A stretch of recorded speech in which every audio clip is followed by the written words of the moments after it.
This is Your Superior Self, episode 59, Enhancing Your Mental Performance with author Cam Knight.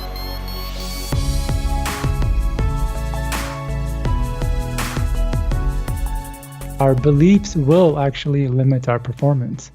So if we believe that we are not smart enough or we're not capable enough, that belief is actually driving all our decisions or actions. So the way the mind is built is that every thought, every decision that we make or every action that we take, it actually gets filtered through our beliefs first. And if our beliefs are not in line with the decision or action, the mind will not allow us to take it, or will make it extremely difficult. And if we do push past the resistance, somehow it'll pull us back.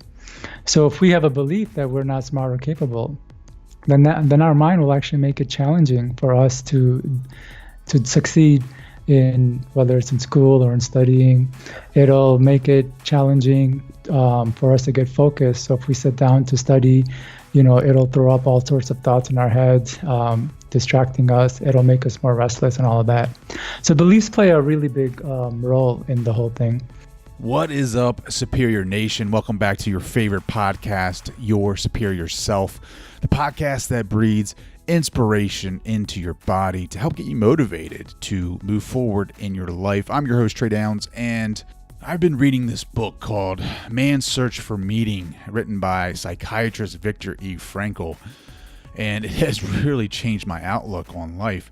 It is a memoir, his descriptions of life in Nazi death camps and his lessons for spiritual survival. And today I'm just going to kind of read from that book, and I'm not really going to say a whole lot about it because it speaks for itself. And in the book he says, I remember two cases of would-be suicide, which bore a striking similarity to each other. Both men had talked of their intentions to commit suicide. Both used typical arguments. They had nothing more to expect from life. In both cases, it was a question of getting them to realize that life was still expecting something from them. Something in the future was expected of them. We found, in fact, that for the one, it was his child whom he adored and who was waiting for him in a foreign country. For the other, it was a thing, not a person. This man was a scientist and had written a series of books which still needed to be finished. His work could not be done by anyone else, any more than another person could ever take the place of the father in his child's affections. This uniqueness and singleness, which distinguishes each individual and gives a meaning to his existence, has a bearing on creative work as much as it does on human love. When the impossibility of replacing a person is realized, it allows the responsibility which a man has for his existence, and it continues to appear in all its magnitude. A man who becomes conscious of the responsibility he bears toward a human being who affectionately waits for him, or to an unfinished work, will never be able to throw away his life. He knows the why for his existence and will be able to bear almost any how. And now I'm going to skip forward to a part in the story where he's laying in his hut in a cold, wintry day in Europe, where he is talking to his comrades to give them some uplifting that they desperately need. So I began by mentioning the most trivial of comforts first. I said that even in this Europe, in this sixth winter of the Second World War, our situation was not the most terrible we could think of. I said that each of us had to ask himself what irreplaceable losses he had suffered up to then. I speculated that for the most of them, these losses had really been few. Whoever was still alive had reason for hope, health, family, happiness, professional abilities, fortune, position in society. All these were things that could be achieved again or restored. After all, we still had our bones intact. Whatever we had gone through could still be an asset to us in the future. And I quoted from a poet, "That which does not kill me makes me stronger." And then he goes on to talk about the past. Again, I quoted a poet to avoid sounding like a preacher myself. "What you have experienced, no power on earth can take from you." Not only our experiences, but all we have done, whatever great thoughts we may have had, all we have suffered, all this is not lost. Though it is past, we have brought it into being. Having been is also a kind of being, and perhaps the surest kind. Then I spoke of the many opportunities of giving life a meaning. I told my comrades who lay motionless, although occasionally a sigh could be heard, that human life under any circumstances never ceases to have meaning, and that this infinite meaning of life includes suffering and dying. Wow. That is powerful. I asked the poor creatures who listened to me attentively in the darkness of the hut to face up to the seriousness of our position. They must not lose hope, but should keep their courage in the certainty that the hopelessness of our struggle did not detract from its dignity and its meaning. I said that someone looks down on each of us in difficult hours, a friend, a wife, somebody alive or dead, or a God, and he could not expect us to disappoint him. He would hope to find us suffering proudly, not miserably, knowing how to die. Those are some powerful words. And this entire book for me has just been this eye-opening experience. I've learned so much. It's a small book, and I can't explain to you the difference that it's made in my perspective on life. The biggest takeaway for me through the entire book is through suffering will I grow. Don't run from suffering. Take it on, head on, and embrace yourself in it, and you will grow on the other side of it. And the other being, as long as you have a strong why, you will get through anyhow. Two powerful points that have changed the way that I look at life. I highly suggest you pick up this book. But I want to talk about why we're here today, and that is because I had an excellent conversation with today's guest, Cam Knight. He is the author of several best-selling books on learning, memory, and productivity. Over the past 15 years, he's dedicated his life to uncovering the secrets of the mind and how to optimize its performance. He has been basically everywhere. He hasn't left any stone unturned. He's willing to go anywhere and try anything, which includes working with shamans in the jungle of the Amazon, experimenting with psychedelics in Africa, and visiting ashrams in Asia and everything in between. When he's not writing, he is teaching and speaking. He's a globetrotter. He loves to travel, and he's been to nearly 100 countries around the world. I'm excited about our interview, but before we get to that, I want to say connect with me on social media, which is Instagram. You can find me at TDowns80, Twitter at DownsTrey. Hit me up on Facebook at Trey Downs, DOWNES. I want to hear from you guys. What are you guys up to? What's going on in your life? I want to hear about your whys and your hows. Let me know. Let me know what's going on. I want to hear from you guys. Let's get to the reason why we're here today, and that is to learn about the secrets about the mind on how to optimize its performance. So without further ado, here is Cam Knight.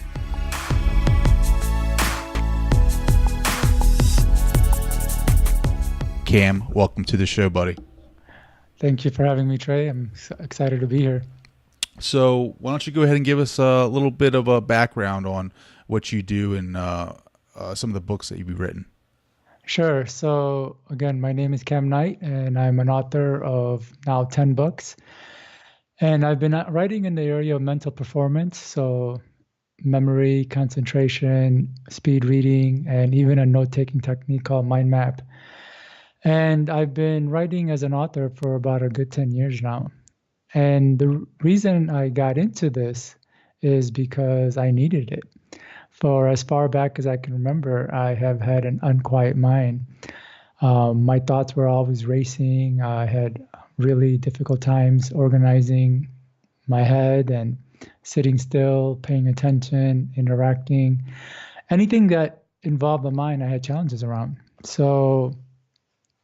And it actually affected all areas of my life. Now, when you hear this, you might think, oh, sounds like ADD.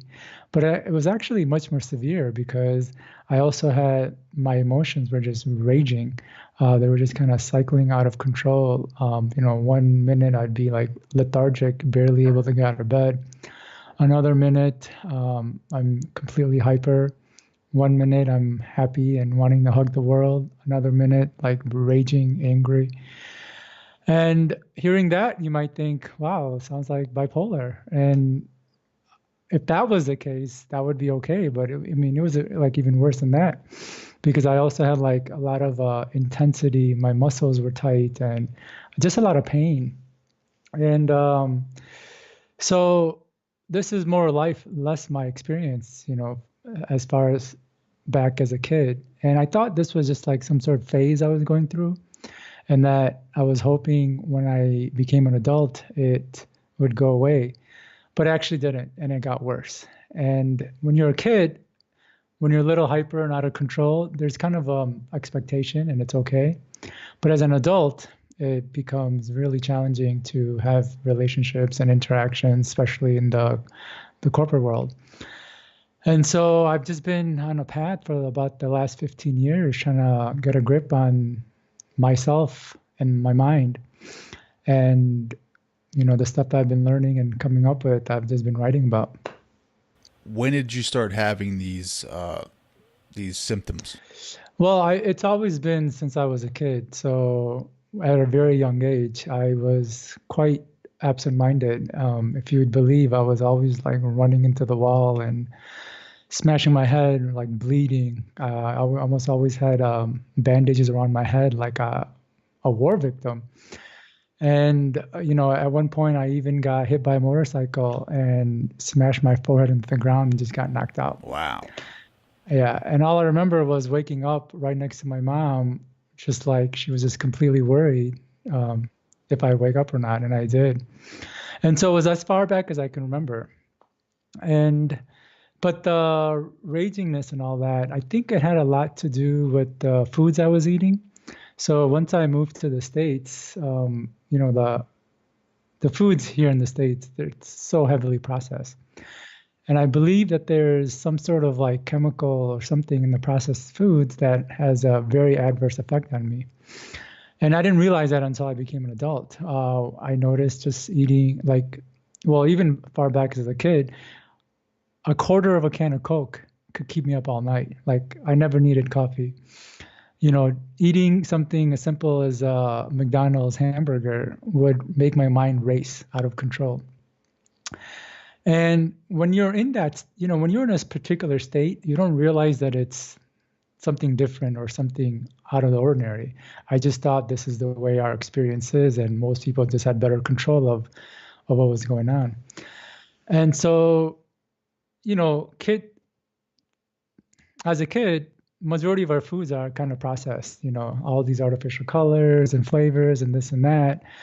And imagine eating this stuff day in, day out. And, if you have this kind of a reaction, what's going to happen over the years? And so, but I do know that by the time I was an adult, that I realized that I was acting and interacting and how I was coming off was very different from everybody around me. And I could sense how the level of my intensity, because I was just like extremely intense, how off-putting it was to people. And so I was aware of that. And I think that was what was extremely helpful for me, the fact that I was aware. Because if I wasn't aware, then, I don't think I would have got on the path of figuring things out. And I just would have assumed that the world was crazy based on how they responded to me. And at a certain point, I did think that. So it's kind of funny. Where are you from originally? My parents are from India. Oh, nice. So when you became aware of, you self-reflected and you became aware of this, what pointed towards mental optimization? It was actually when I started so once I graduated college, I wanted to sit for the CPA, which is a certified public accounting exam. And I don't know if you know, but at the time it was one of the most difficult exams to pass. It had a first-time pass rate of 15%. And so I decided that I would learn some techniques to better my learning, because I figured if I spend a little bit of time up front, it could go a long way. And then, it was kind of cool. I learned a lot of cool stuff that made things a lot easier to not only grasp, but organize the information. And it was really instrumental because on my first try, I nearly passed it the first time. I passed 3 of the 4 parts, and the 4th part I only missed by a few percent. And so because I had passed the other 3, I only had to take that last part. And then it got me thinking, like, this whole intelligence and and whatnot wasn't this innate ability, which I thought. I realized that it could be learned. And intelligent or smart people or gifted people seem to have figured it out on their own. But if others can take the time to learn it, then they can be as effective, if not more. And so that's what kind of got me on that. But then, as I was learning more, I was learning techniques like self-talk and visualization, and those were helping me a lot in terms of, I wouldn't say calming the intensity, but helping me manage it a little bit better. And then from there, I just kept going on the path, and I've actually traveled quite a bit, and majority of my travel was through healing. So wherever I was traveling in the world, I was interacting with shamans and healers and whatnot. And I just had this mindset of I'm willing to try anything. So I can't even tell you what I've done and how far I've gone, but like witches markets in Bolivia and like crazy healers in Brazil and quacks in Africa and all of that. I was just like willing to do anything. And through all of that experience, they were all stepping stones. So each part of my journey helped me get to the next step and to the next step. And, I went inward quite a bit for the healing. So a lot of meditation and whatnot. And that's where I really helped me to understand how the mind works and what's really going on. So when you took that inward reflection, you see you for who you really are. You see the good and the bad. Like after having all those experiences with those different cultures, like how did they prepare you to deal with the bad? How did they prepare me to deal with the bad? Well, it was, in one way, they helped me in that my vision of sanity, or the goal that I had, was I felt like it was much more ambitious than the reality, because to a certain degree, we all have anxiety and we all have, thoughts that aren't conducive or whatever. And interacting with people and understanding their struggles and all that, I realized that to a certain degree, it's very common, like all of us have it. And so to try to reach a model that was given on TV of how life is supposed to be perfect was unreasonable. So that was really instrumental. But what was really cool is, so I've traveled to nearly 100 countries now, and my travels wasn't just to touristic destinations and the places that everybody goes to. I really went everywhere. And I have a friend who lamented, wow, Cam, you don't leave any stone unturned. And I didn't. I've been into the indigenous cultures of, the Amazon and various indigenous cultures in Africa, as well as Asia and Malaysia, in Temangara, one of the oldest rainforests in the world. And I've interacted with people, throughout Europe and all of that. And I got to see something that was really cool, because when I was interacting with people in a very isolated community that didn't have media or whatever, and I saw a particular behavior that I saw elsewhere, that I knew it was like innate. It was like an innate human quality. But then if I saw something that I hadn't seen before, I assumed that it was more like cultural or something learned. So that was really cool experience to be able to see like what actually makes us human and not. So go ahead and like name one similarity that you saw between all those cultures that kind of stuck out. It's kind of interesting because, as humans, we, when you are watching a media of a certain culture, they kind of demonize or make one demographic look bad or not, or make one demographic seem a certain way. And for me, what I realize is, we're all just humans. When something happens to our child, we get sad. When we don't have food, we get anxious and get worried. If you cut us, we bleed. And so, like, there's this commonality that we're all human, and we all are facing some of the same struggles and whatnot. That's pretty powerful. I like that. I Yeah. like that. If you cut us, we all bleed. I think a lot of us forget that. So go ahead and talk about. You had mentioned before about the smart or the geniuses have figured out how to get smarter or remain a genius. Like, is there like some kind of falsehood to like that? Let's say I'm not as smart as some. Do I limit myself just because of my belief, or can I get smarter, or can I optimize my brain? Oh yeah, definitely. I think we can definitely optimize our brain, and you used a really great keyword, beliefs, because our beliefs will actually limit our performance. So if we believe that we are not smart enough or we're not capable enough, that belief is actually driving all our decisions or actions. So the way the mind is built is that every thought, every decision that we make or every action that we take, it actually gets filtered through our beliefs first. And if our beliefs are not in line with the decision or action, the mind will not allow us to take it, or will make it extremely difficult. And if we do push past the resistance, somehow it'll pull us back. So if we have a belief that we're not smart or capable, then our mind will actually make it challenging for us to succeed in, whether it's in school or in studying. It'll make it challenging for us to get focused. So if we sit down to study, it'll throw up all sorts of thoughts in our heads, distracting us. It'll make us more restless and all of that. So beliefs play a really big role in the whole thing. And, a lot of the things I teach is just working within the natural limits or mechanical limits with the brain, because if you can process information with the way the brain is meant to take in information, then you're more likely to learn, retain, and use it.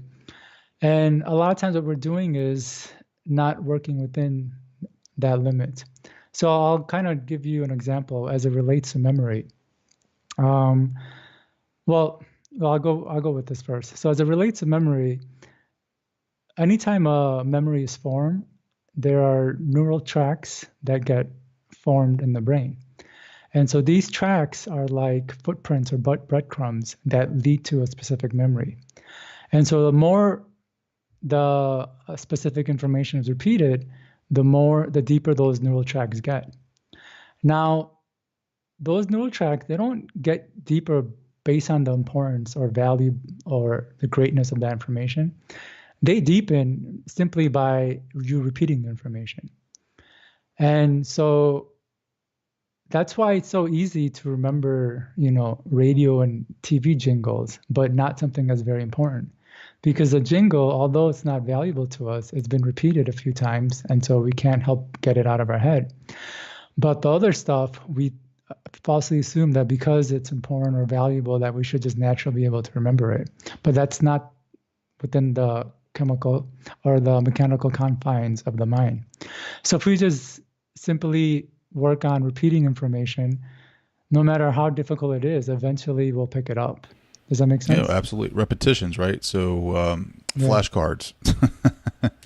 Things like that. But the thing with repetition is, when I talk about repetition, people think, oh, it's so archaic or whatever.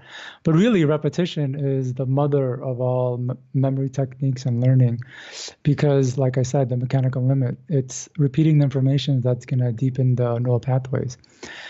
And even if I gave you other memory techniques, you're still going to need to use repetition to not only remember the technique I gave you, but to go and apply it as well.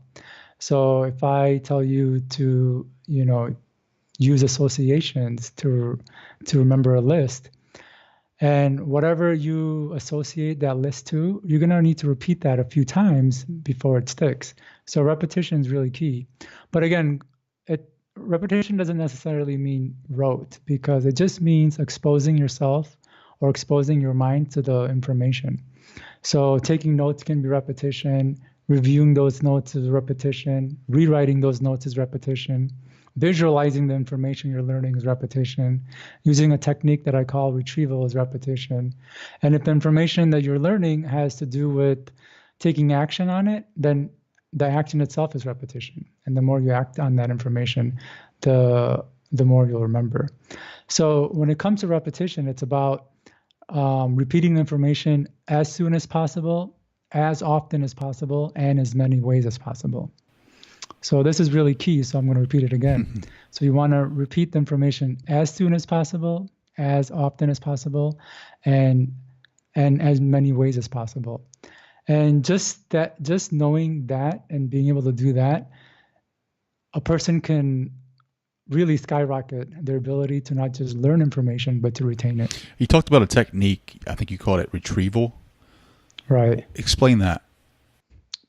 Okay, so retrieval is the act of calling to mind what you have read, heard, or watched instead of reading or rehearing or re-watching it.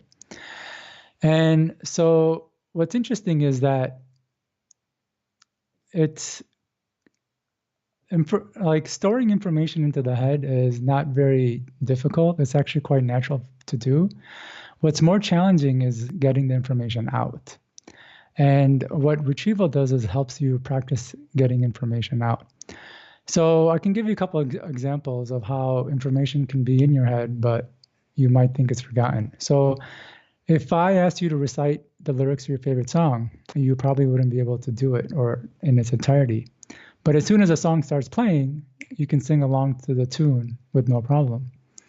Or you might think you've lost or forgotten much of your childhood memories, but as soon as you see a photo, all of the memories surge back like you were there yesterday. You start remembering what you did, what you were thinking, the people you were hanging out with, and all of that. Or have you ever had a moment where you asked somebody to repeat themselves, and as soon as they started repeating themselves, you remember what they were going to say, what they had said, and they don't even have to finish repeating themselves before you're like, oh yeah, I remember that. So all of these examples illustrate that, memories can be in our head, but seem like they're forgotten, or they don't come out when we want it out.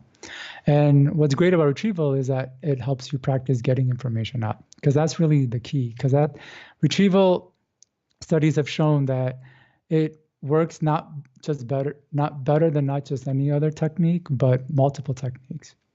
And so if people actively spend time to retrieve information, they're going to retain it far better than any other technique, and really improve their memory. And so it's kind of interesting, as humans, we forget about as much as 80% of what we hear, see, and learn within a few hours of hearing, seeing, and learning it. And so that's not within a few days or a few months or a few weeks, but within a few hours. And I will even go as far as to say that majority of your listeners listening to this podcast will begin losing memory of what they learned here within a few hours. And in fact, you and I, who are doing the podcast, are going to forget it as well, unless we take action to remember it. And one of the best and simplest ways we can reinforce the memory of what has happened or what we've learned or what we've come across is to take a few moments and just retrieve it. So, for example, after a listener listens to this podcast, they can just think about what was covered, what they learned, what was important, what was valuable. And if they just spend a few minutes doing that, they will have far, far better retention of the information. And because they can retain the information, they can use it and put it into practice as well. I love that. Talk about mind mapping. Yeah, well, mind mapping is a note-taking technique. So it's a kind of a visual technique. It's kind of hard to talk about it so much in a podcast because it's all visual. But really, it goes against the traditional form of note-taking, where if you are looking at, traditional methods, we're writing information down line by line, whereas mind mapping starts in the center of a page, and then the information expands out in like a spider web. So you begin with the main topic in the middle. So for this podcast, what would be a good main topic is memory. And then we would create branches. And within the branches, we can list the subtopics or the idea subordinate to that we want to go further. So if memory is our main topic, then one of our branches could be one of the memory techniques that we just talked about. One is repetition. And then we can create another branch for retrieval and another branch for something else. And then within each branch, we can expand further, detailing what it is that we want to know and remember about that specific subtopic. So tell me why you chose this profession. Why have you chosen this niche of mind mapping and mental optimization? Well, I'm not one to kind of give advice and tell people what to do and how to do it. What I focus on is there's a gap between where a person is and how to apply that advice. Because as people, we more or less, we all know what we need to do. It's not that we're lacking advice that's keeping us in a rut, but it's being able to kind of have that bridge to get us from where we are to where we want to go. And there's all sorts of, things going on internally, like our habits and our beliefs and our fears and all of that prevent us from taking action. And so what I really focused on, or my niche, is that middle ground that is really critical to being able to do what it is that we want to do. Because you can spend, tons of money to go see some of the most expensive personal development experts. But if you don't remember what they say, that information is not going to be useful. You can have all the advice in the world of what you need to be doing, but if you can't concentrate and put that advice into practice, then there's nothing you can do about that. Or, I talk a lot about self-talk and visualization as well. And the reason I go into self-talk quite a bit is because they help us change our beliefs. And I told you earlier that beliefs are quintessential. So we can, we won't be able to act on anything unless our beliefs are in line. And so again, we could have all the greatest ideas and whatnot, and even the motivation and the drive. But unless our beliefs are in line with what we're trying to do, it's going to be a struggle at every turn. And so I kind of have focused on that because I feel like that's the most important. That's the really key to helping us be able to do more in life. And that was where my challenges were when I was going on my journey, because when I was learning all sorts of advice, anybody who gets on at a certain point when they realize they need help, they start going to self-development books or coaching or seminars. And I was getting a lot of advice, but, when you had a lot of intensity going on and you can't even control your thoughts, you can't put that advice into practice.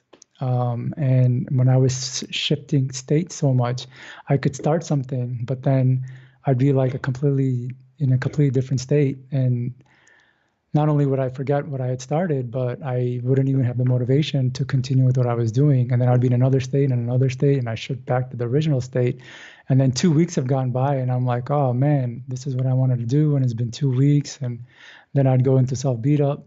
So there was like all this stuff that I was going on that was preventing me, and that I realized was much more critical than the advice itself.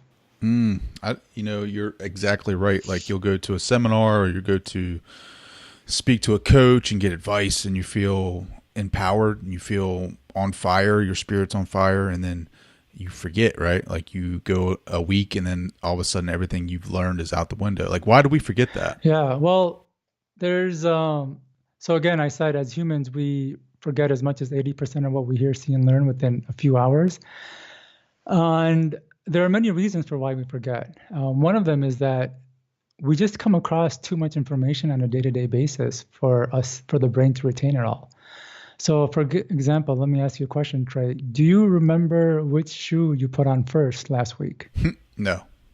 Okay. Do you remember 2 days ago when you were drinking coffee, all the places you put down your cup in between your sips? That would be it. I only remember two. It would be the counter and the car. Okay. Well, such information is not useful. And so the mind will discard it quite readily. But the thing is, at the time, it was useful.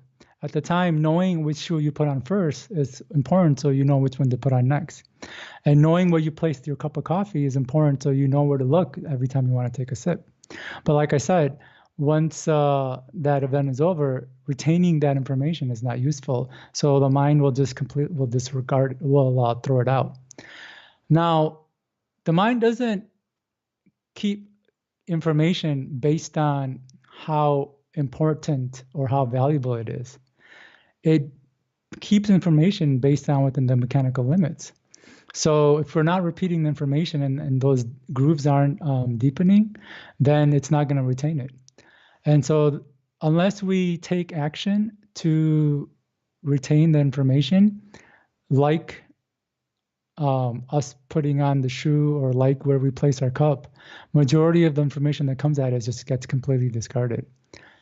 And so what's fascinating for me is and I did this myself, is that, as humans, we'll come across a great idea or important instructions or a valuable advice or a painfully obvious fact and think that it's just too great and too important and too valuable and too painfully obvious to forget.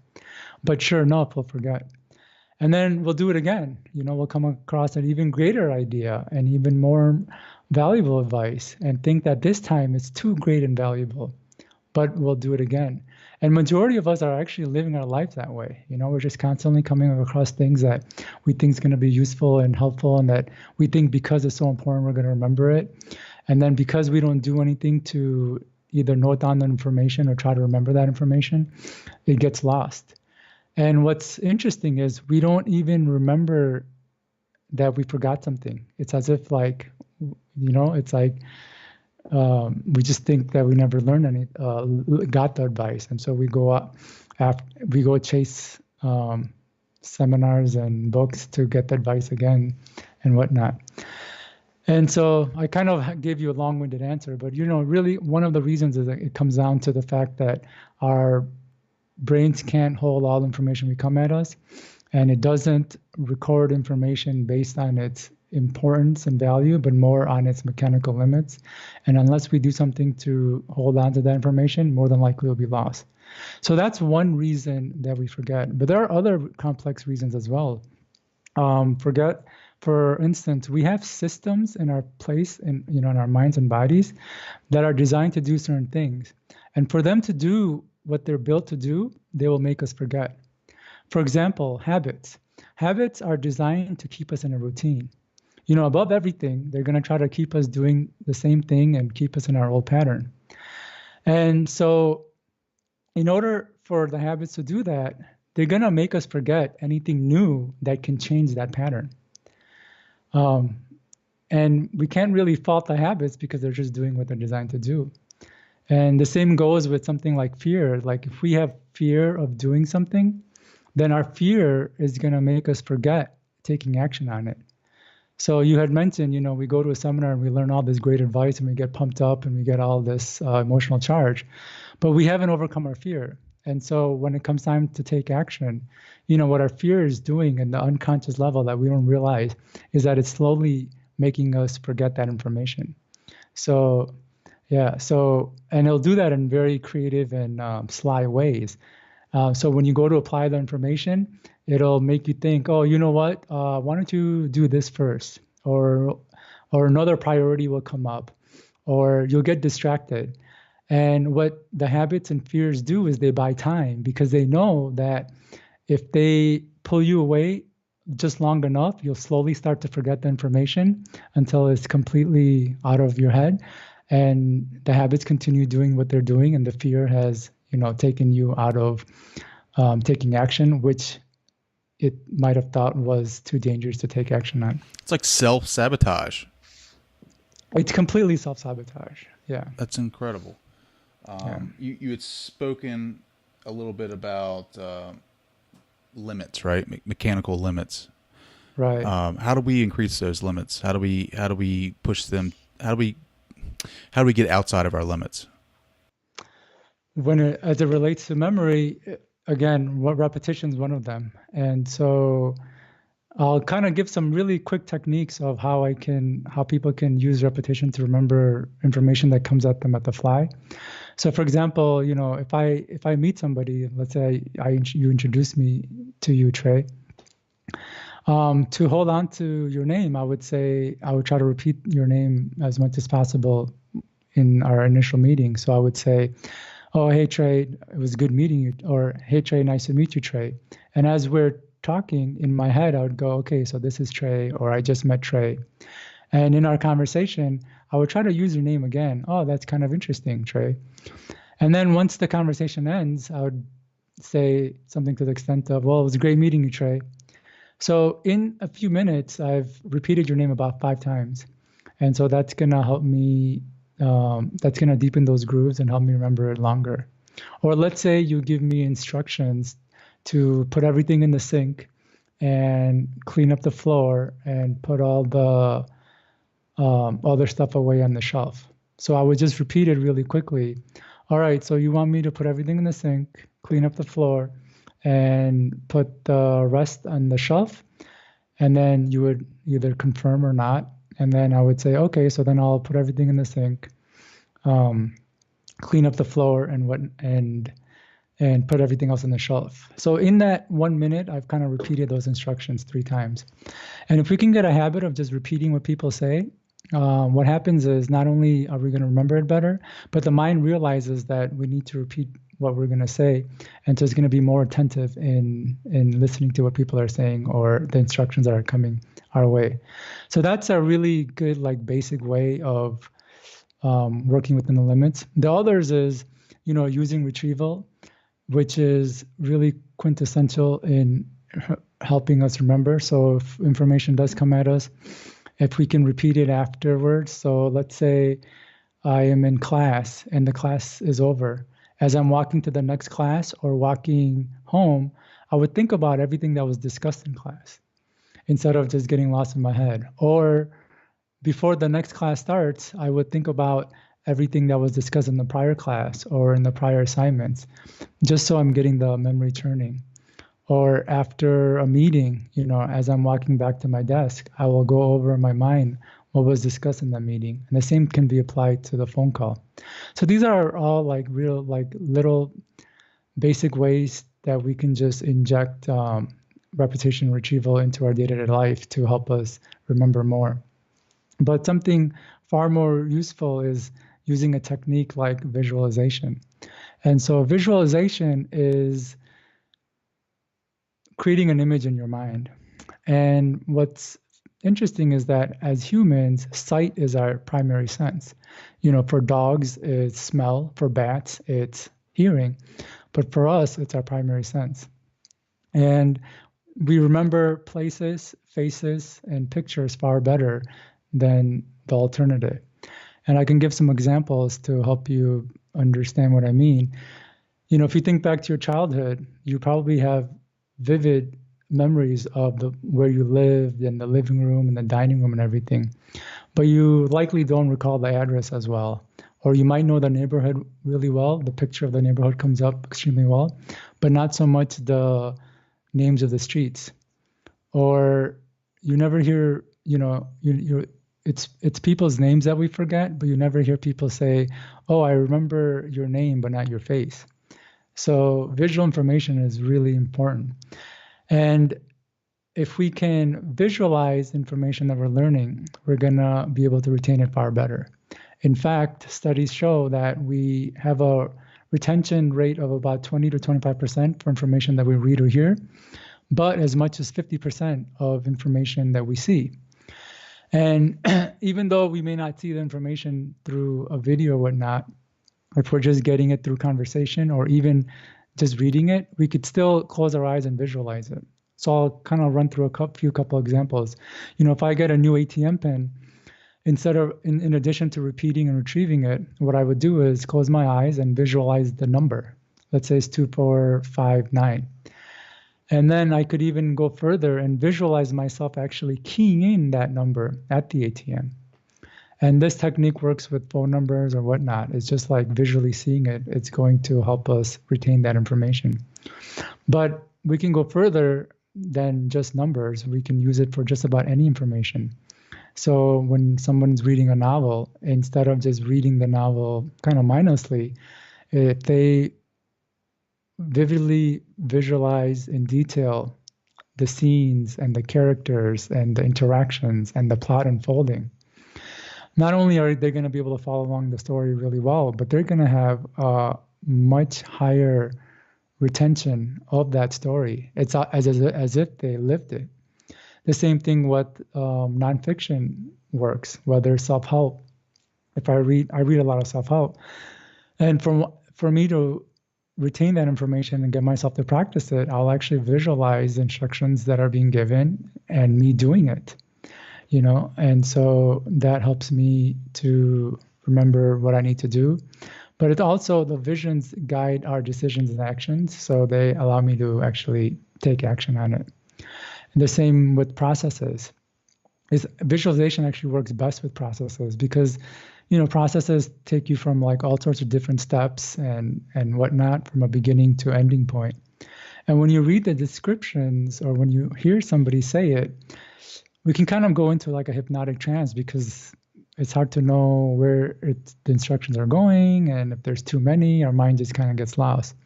But if we just visualize it, okay, so this is where it starts and this is where I would go and whatnot, we're far better able to have a stronger grasp of the content and subject.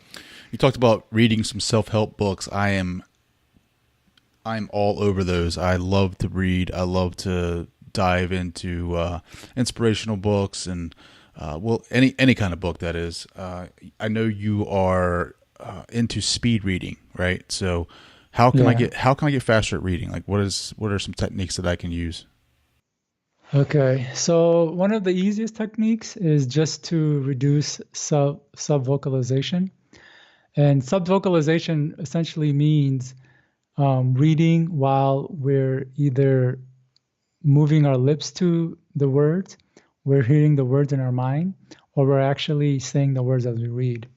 And the thing is, the mind can process information from sight far quicker than information through our hearing or whatnot. So when we're subvocalizing, we're actually forcing the mind to read at a much slower pace than it's built to do. And so if we can just stop trying to sound out the word or hear it in our head, we'll be able to read at a much quicker rate. And it sounds like a simple thing to do, and it's, in theory simple, but to actually stop doing it, it's quite difficult and it takes a little bit of work. So I can offer some suggestions on how to do that. And one is really simple, just close your lips. Because a lot of times when we're reading, we're moving our lips to what we're reading.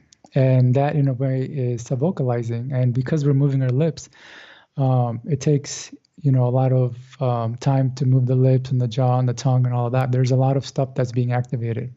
By just simply closing our lips and trying to read, we're not engaging in all these other activities that has a potential to lower our reading.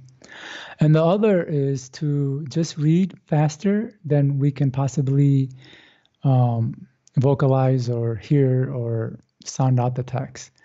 And you'll be surprised at how quickly, if you just read faster than that, faster than the ability to hear, we'll be able to pick up the text. It's actually quite a natural process. So that's one really simple and easy way. The other way that is very unconventional that no one is really talking about is not to actually look at the words themselves, but to look at the spaces in between the words. Because, it's kind of interesting. But when we look at words, our eyes tend to focus in on the words, and it keeps us from seeing the words to the right or left of it. But if you look at the space, you can actually see the words to the left and right. It's like the mind can just see things, because if you just look up all the stuff that you're seeing, it's happening without you're focusing on it. But when we read, when we try to make sense of the word, it reduces our speed. And so by looking at the spaces, we can see going from one space to the next, we could still catch what it is, the content. And the trick is to expand that over time. So instead of going from the spaces between one word, you look at spaces between two words. and then you look at spaces between 3 words. And then you can go up as far as looking at spaces between 4 words.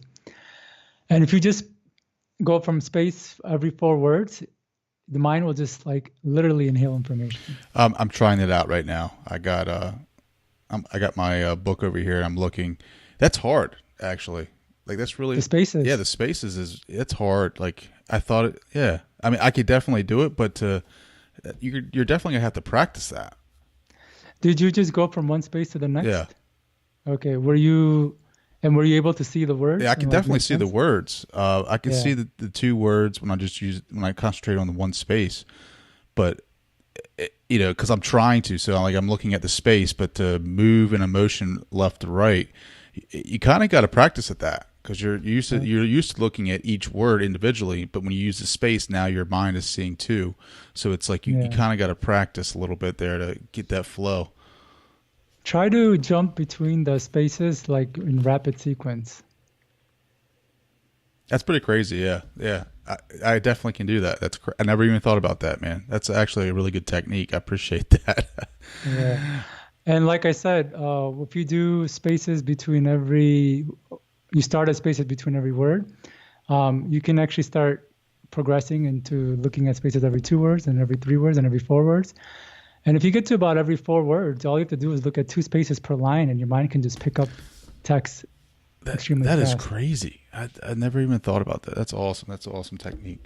Because I do read a lot of books, like a ton of books. Yeah. And I mean, like, what do you think? Do you listen to Audible or do you actually like to visually see the words? I don't do too many audiobooks, but I like audiobooks when I am too busy to actually sit down and read. So audiobooks are actually really quite fantastic when we are just doing other stuff and we still want to be able to engage in the information. But I do like to actually have the book that I'm reading and take notes on it. And this will segue nicely into the next technique, which is taking notes. Studies show that people who take notes remember information better and understand it better than if they don't. And what's actually crazy is that you don't even have to look at the notes ever again. But just the act of taking notes helps you understand the information and retain it better. And if you ever see me, I'm always taking notes. Like even, in this podcast, I have a pen right here in my notebook here. And if you're saying something, I'm still going to write it down. And I might not look at it again, but I know just the act of noting information will help me retain it. So when I am reading information, I'm not reading information to forget 80% of it, within a few hours. I'm reading information to be able to retain it later. And one of the ways that helps me is making sure that I take notes on it. And note taking actually works on several different levels. One is that it helps us be attentive and pay attention to what we're reading or the information that's coming at us. Because it's really easy to just kind of get lost in our head when we're reading or even when we're in a lecture, because we could hear a fact and then our mind just kind of explode with other ideas. But when we're engaged with the note-taking, we are much more focused on what it is that we're trying to note, and we are much more intentional about getting the information. So that in of itself helps. But more importantly, there is a complex process that goes on when we are writing information, because it seems like writing is very easy and simple to do, but again, internally, there's like a very complex connection between the muscles and the movements of the arm that connect with the brain, that really just connect information directly to the brain. And, as humans, we're the only species that has defined motor control to write.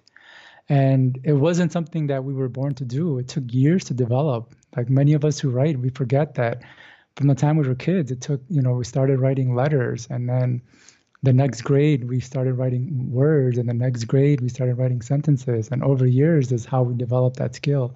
And so in that, it's really effective. And I'm sure you have experienced, Trey, when you have written something down that you want to remember, you didn't have to look at it again to use it. But when there was something that you thought, oh no, you'll still remember it, so you didn't note it down, and then you forgot. right? Yeah, you're absolutely right. I mean, I definitely, when I take notes on some things, like you're right. I'll remember it for some odd reason, and then something that I tried to tie to emotion or something like. I think that I'll remember that just because I have a high emotion to that memory, and I totally forget it. Yeah, It's so exactly. weird. Well, so you're the king of memory. Like, what's your earliest memory that you can remember? Ah, okay. Not many people believe this, but I actually remember when I was first having thoughts. I remember I was on bed, I was jumping with my sister and we were playing. And I remember like thoughts coming in my awareness and and I was going, holy cow, like what the heck is going on? And it freaked me out. And I was like, what is this? Why is it here? How long is it gonna be here? And whatnot. So yeah, interestingly enough, I How old were remember you? I think I was like one something, yeah. Really? You remember that? Yeah. That's pretty crazy. Do you think it's because Yeah. of your awareness to it, or do you think it's because of the practices and daily techniques that you use today that's helped you retrieve that memory? No. The techniques and practices that I've used today didn't help me retrieve those memories. I just always had that, and I vividly remember that event even as I was growing up, you know. And it's kind of interesting, Trey. I have become, I'm just, I would say more. I don't know if it's self-aware or just much more aware.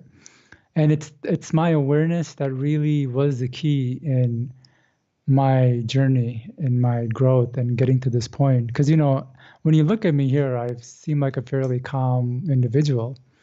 But I tell you, where I came from, those years that I described when things were intense, you would not have wanted to sit here and have a podcast with me. You know, I was just, and a lot of people didn't. A lot of people didn't like being around me. I was too intense, and it hurt to just see people like walk away from me within seconds of interacting with me. And you know, it's because of the awareness that it's helped me get to this point. So I really owe my awareness to that. But how do you get to that awareness? Right? Like, how do you find that? Like, is it a certain age you kind of hit that, or is it maturity? I think with me, it was just there because if I was aware of me as far back as the first time I had thoughts, I just had it. And so it's not something that I needed to develop. It was just there, and it was really key to my growth and helping me get over whatever the issues I was.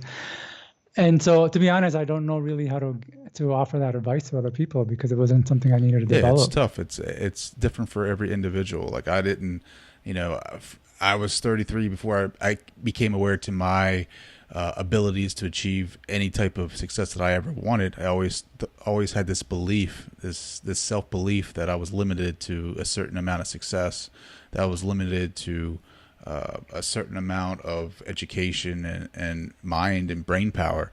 And it's totally not true. Like, you can do these techniques that you're talking about, and you can get better at learning. You can get better at remembering, and you can go back to school if you want, go to a lecture and retain more and remember more. And I think that belief is you know, our self sabotage really hinders Yeah, us from achieving what we really want, our dreams, right? exactly. And you know that quote, "You are your greatest enemy." I think from this podcast, people will understand better what that means. You know, we have these self-sabotage mechanisms like our old beliefs, our old habits, our fears that are keeping us from moving forward. And they're very sly in how they do it. And one of the ways they do it is just making us forget. And so, yeah. I love that. So how can people reach out to you and give us the title of your new book coming out? Okay, great. So I just finished a new book. It's called Concentration, Maintain Laser Sharp Focus and Attention for Stretches of 5 hours or More. And this is my 10th book, and this is actually my proudest book. I put the most time and effort into it, and it has some of my deepest ideas and concepts that I've learned through my entire journey of healing and growth, and even through traveling all over the world. And it goes more deeper into the human mind and the human condition than really any work out there. So I really recommend people check it out. I think it'll be really helpful to help them see why they do what they do and why they can't get themselves to do what it is that they want to do. And so that book you guys can get at either on my website at mindlily.com, that's mindlily.com, or the book can be found on Amazon. And, you know, I do a lot of coaching as well. So if people want to reach out to me, my email is knight@mindlily.com. So that's KKNIGHT@mindlily.com. Awesome. So before we go, last question. Let's say you're talking to the listener right now. Well, you are, though. Let's say he wants to know, or she wants to know exactly, like, how can I, you know, I don't think that I can do this. I don't believe that I can get smarter. I don't believe that I can raise my awareness. Like, what is your advice? Like, give me like that kind of like pep talk, that coaching talk that you would say to them directly. Well, how about I give them something that they can pep talk and coach themselves? Sure. Okay, which is self-talk. I think self-talk is the most quintessential technique. In fact, I talk about self-talk in all of my books. I have a dedicated chapter, and I've even written a book on self-talk. And self-talk has really helped me get through everything, even when I needed coaching. And so what I recommend people is to talk positively to themselves. So if they're feeling like they can't do it, to say that, yeah, I can do it. I have a strong memory. I can remember anything I choose.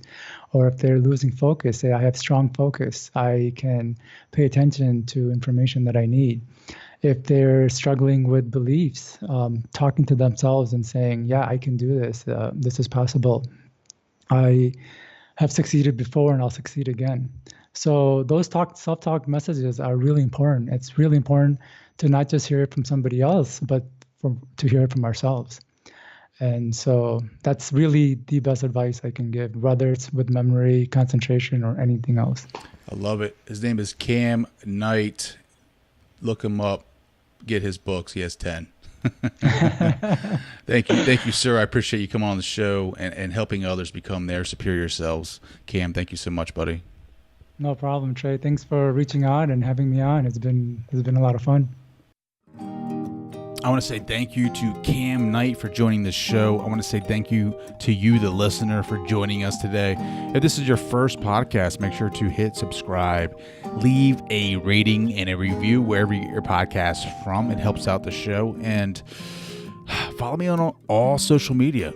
You can find me on Facebook at Trey Downs, Downes, on Instagram at TDowns80, and on Twitter at Downs Trey. Hit me up for behind the scenes information and some pictures of some inspirational quotes that I have going on over there, and some of the guests that I'm going to be having on the upcoming shows. Guys, have a great week, and I can't wait to talk to you next Monday.